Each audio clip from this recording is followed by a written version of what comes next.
Morning, everyone. Wanted to speak a little bit about hub drive versus mid drive again. There's some things I left off. It seems to be a very popular topic, so we're rehash some of the things I talked about before, and hopefully contribute some new facts and things that I thought about. So this is Terry Kugler from Ohio here. It's September the 15th in the morning, so let's get into it. So appreciate everybody watching. Thanks for watching. Here's a few things that I'll go over here. Just wanted to start out. Here's my 3 trikes as usual, and if you've watched some of my other videos, you're aware this is my collection. I got them down off the buckets. I usually keep the rear wheel on buckets. So anyhow, a few other things that I may or may not have talked about in the other video is we'll start off with the mid-drive, and I'm not a big fan of one of the other. I do like the hub drive better for my applications, but as I say with everything, it's application. I think if I had a low power system and I needed the motor to do, I got to climb steep hills, pull very heavy loads, and it's a low power, which to me is 250, 500 watt. A mid-drive, and it's really got to do some work. Obviously, running your system through gears allows just like gears on your bike when you pedal it, allows you to do a wide variety of work because you have limited power again. And with limited power, you need gears to subsidize so you can go faster and go slower and pull heavier loads. So that's where mid-drive shines in low power systems. So, but some of the, so that's a positive for that. That's the big positive. Some of the negatives that I've not heard about on the internet so much, people don't speak about as much because right now the mid-drive is on the market is by far the most popular, I would say, for, especially on the recumbent trikes or bikes today. One, I like this is a little thing though. When I pedal, if you can see the cranks, how wide they are, they're very close together. It's, I guess they call that the Q factor. And on a mid-drive, the motor's so wide, I watch people pedaling, they're kind of like bow-legged. So that's one issue I have with the mid-drive. It's another, I would say, 2 to 3 inches wider at least over this system with the hub drive. And I'll come back over here and plop my butt down for a minute. The other thing I don't hear a lot about with the people talking about the mid-drive, and I have experience with both. I've built 3 or 4 mid-drives. I don't own them. I build them for other people that wanted them. My personal bikes, my choice and my belief is the hub drive is better, and we'll speak about some pros and cons of the hub drive and continue on with the mid-drive. We'll speak to the mid-drive at the moment. The other thing with the mid-drives that people don't think about, because I've owned these hub drives for about 3 years now, and I've got over 20,000, maybe knocking on 30,000 miles on them. I've not had a failure on the motor. I have had a throttle act up and tear up on a ride, and I short out or whatever, and I've had to deal with that. And get a ride home. But the motor itself and things like that's been just bulletproof. And on the mid-drives, people don't talk about the maintenance of it. So because you're powering through all the gears, you're powering through your cassette, or this is a freewheel on a hub drive. It's called a freewheel. On a regular bike, you usually have a cassette, unless it's like from Walmart or Kmart or something. And your mid-drive uses the chain and the chain ring to move itself. And plus a mid-drive motor also has ratcheting pawls typically inside like Bafang does. I'm not sure about all of them, but they usually have gears, belts, pulleys, extra bearings. And on a hub drive you have 2 bearings and, winding and some magnets and stuff. And, things can happen in there, but to me far less. But I'm wanting to speak about the maintenance end of it. So because you're utilizing the cassette, we'll call it a cassette, the chain, the front chain ring, and these items on here, and you may have a derailleur on this particular bike. I have no derailleur on it. It's set up like a kind of single speed. And if you have any questions about all this, feel free to let me know and I'll share more about it. So is the maintenance end of it is you're using all these parts, and now if you ride a lot like I do, 10,000 miles a year, well, that will probably mean I'm going to go through probably 2 to 4 sets of chains, probably 3 or 4 pretty easily. And also probably I'm going to chew up a 1 or 2 cassettes and chain rings.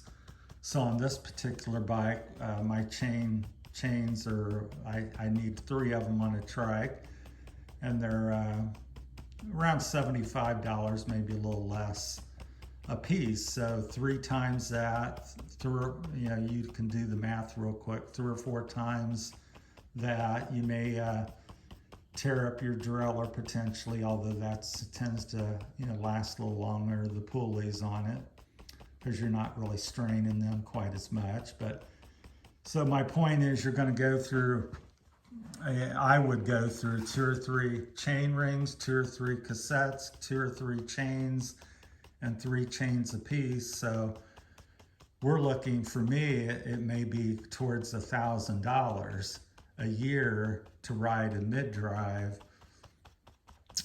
The cost, and that's the cost over a hub drive, because the hub drive, unlike a mid-drive, you can take this chain off and the bike operates without it.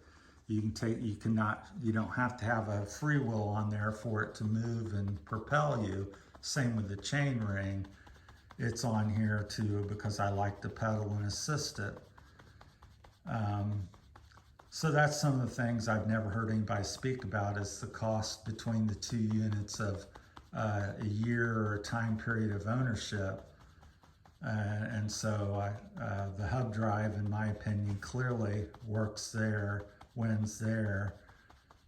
It may have some slight tendency to wear out more rear wheels, but I've got these Maxxis hookworms. I've got up to almost 10,000 miles on them, and before they're worn out. Usually I have some other reason to replace them, but so they're pretty long lasting and work great on a hub drive motor. I highly recommend them.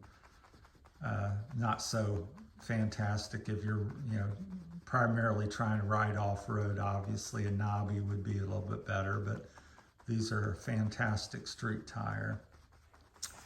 So back to the mid-drive, hub drive. So that's a factor I think I failed to mention in the last video. So, and I think it's very important, because a lot of people, a dealer certainly will almost never really bring it up fully that you're going to be replacing all these things. Now, if you're very casual, you ride 10, 15 miles an hour, you put 1,000 or 2 miles a year in, you may not have any replacement. You may replace it once. But if you're up to the 5,000, 7,000, 10,000 mile mark, then you're going to be into replacing it 3 or 4 times a year. If you miss shift, another thing with the mid-drive is if you shift incorrectly or you don't have a shift sensor, and the chain can jam up and you've got a broken chain. And any time of these systems, if your derailleur fails, you have a stick, whatever may happen in the mid-drive motor or the drivetrain, your bike cannot operate. So to me, that's a big factor, and why part of the reason I chose the hub drive. So it's just things to consider. I'm just sharing information. Buy whichever one you feel comfortable with, and obviously the mid-drive, the factory trikes, all the factory cat trike, you know, and all the other brands are Ice, and they're all, you know, that's what they're promoting, and they have a boom with a motor on it, and that's what they're selling you, and you know, it works, but these factors are still true. Because like I said, I've built 3 or 4 bikes, and I've watched where they've had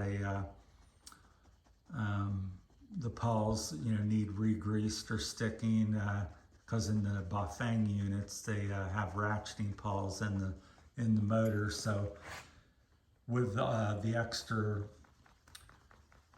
gears and bearings and different things, and the controllers built in the motor, so in a period of at some point you're going to have 3 or 4 more times failure with the mid-drive, because you have 3 or 4 more things in there that you do not have in a hub drive. So that's why I personally chose the hub drive, because it sits in the rear triangle of the trike, which is the strongest, you know, the strongest point.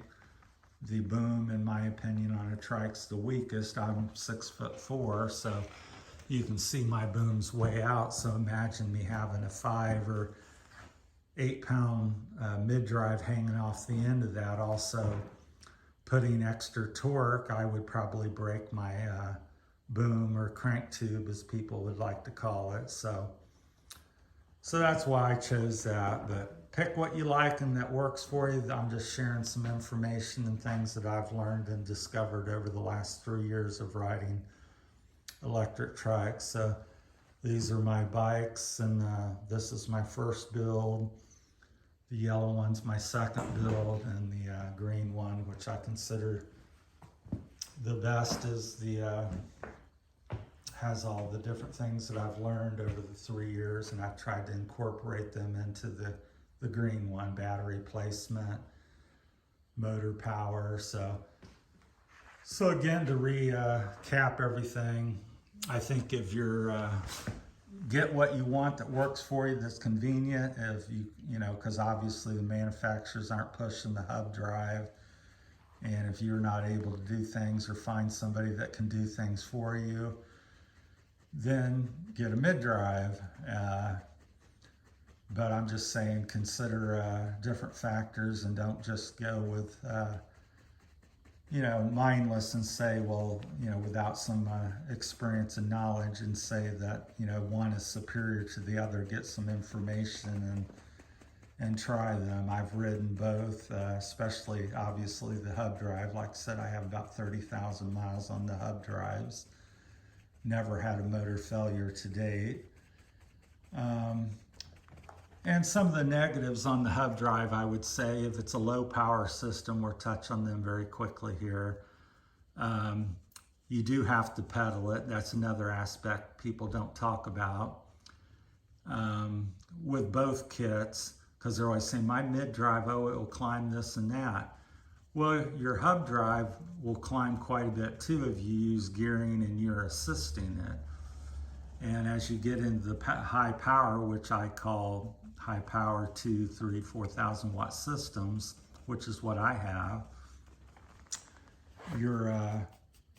it really blurs the line. I don't know that there's not a lot of mid-drives or performance-minded riders around here in Ohio, but I would wager that I don't think there's a mid-drive on the road that can do what or at least do better, or I don't think they could match me really, but I don't think any could do better than what I'm doing at the speeds I'm able to climb the hill. And there's the green bike there will climb about any hill that I tried to climb, which I'm a hill guy, so at about any speed. It's not whether it will get up it, it's about how fast it's going. So a lot of hills I can do 15, 20, 30 miles an hour up with that bike.